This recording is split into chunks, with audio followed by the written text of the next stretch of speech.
मस्साजोगचे सरपंच संतोष देशमुख यांची क्रूर हत्या करताना आरोपींनी एका व्हॉट्सअप ग्रुपवरती व्हिडिओ कॉल केल्याचं सीआयडीच्या चार्जशीटमधून समोर आलंय। संतोष देशमुख हत्या प्रकरणामध्ये फरार असलेला आरोपी कृष्णा आंधळे यांना हत्येवेळी व्हॉट्सअपवरती व्हिडिओ कॉल केल्याची धक्कादायक माहिती समोर येते। मोकारपंथी नावाच्या एका व्हॉट्सअप ग्रुपवर आरोपीनं देशमुखांची क्रूर हत्या करतानाच्या वेळेचा व्हिडिओ दाखवला। संतोष देशमुखांना किती क्रूर पद्धतीने मारतोय त्यानं त्या व्हिडिओ कॉलमधून दाखवलं होतं। 12 मिनिटं त्यानं संतोष देशमुख यांचे कसे हाल करून मारतोय ते या ग्रुपवर दाखवलं आणि याचे पुरावे चार्जशीटमध्ये देण्यात आले।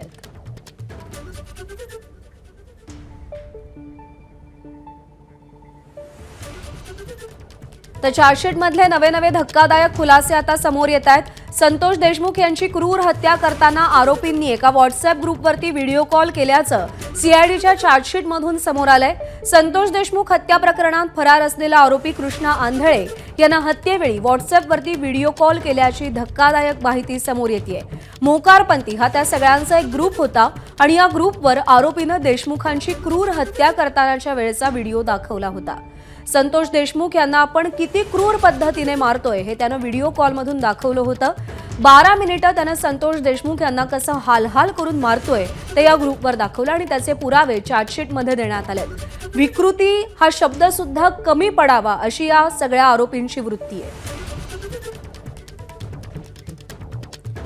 कृष्णा गेंडे आपले प्रतिनिधी सध्या आपल्या सोबत आहेत। कृष्णा, 2 प्रश्न उपस्थित होत आहेत। या मोकारपंथी ग्रुपमध्ये नेमकं कोण कोण होतं ते कळू शकलंय का आणि व्हिडिओ कॉल करून नेमकं हे कोणाला दाखवलं गेलं सगळं?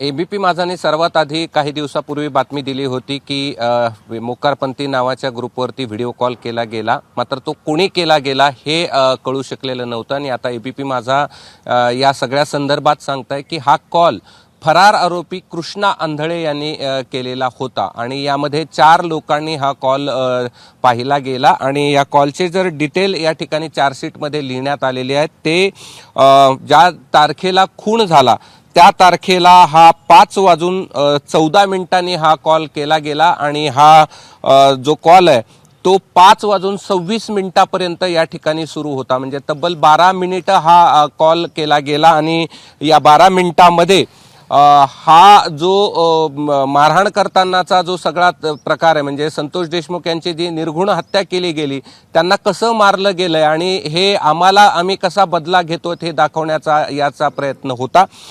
यामध्ये जे काही अल्पवयीन मुलं देखील या व्हिडिओ व्हॉट्सअप ग्रुप आहे त्यामध्ये या ठिकाणी होते आणि त्यातल्या काहींनी देखील हा व्हिडिओ कॉल पाहिला गेल्याची या ठिकाणी माहिती आहे। त्यामुळे अत्यंत गंभीर बाब म्हणजे जो व्हिडिओ कॉल केला गेला, म्हणजे ज्या आरोपीने हा व्हिडिओ कॉल करून हे सगळं कृत्य दाखवलं गेलं तो अजूनही फरार आहे आणि त्याचं नाव कृष्णा आंधळे आहे असं या चार्जशीटमध्ये या ठिकाणी स्पष्ट म्हटलं गेलेलं आहे। प्रज्ञा।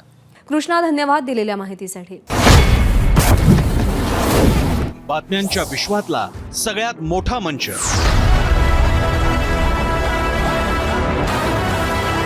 अचूक, थेट आणि निष्पक्ष बातम्यांच्या त्याच जगात पुन्हा येतोय आणि घेऊन येतोय चर्चा जनहिताची। नमस्कार, मी प्रसन्न जोशी। आता भेटूया 0 आवर मध्ये सोमवार ते शुक्रवार रात्री 7:56 फक्त एबीपी माझावर। एबीपी माझा, उघडा डोळे बघा नीट।